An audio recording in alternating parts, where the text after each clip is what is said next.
EVKS Elangovan வீட்டை முற்றுகையிட்டு அதிமுக தொண்டர்களுடன் மோதலில் ஈடுபட்டதாக காங்கிரஸ் தொண்டர்கள் 11 பேரை போலீசார் கைது செய்து புழல் சிறையில் அடைத்தனர்.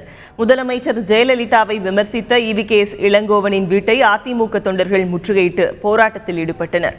அப்போது அங்கிருந்த காங்கிரஸ் தொண்டர்களுக்கும் அதிமுகவினருக்கும் இடையே மோதல் ஏற்பட்டது.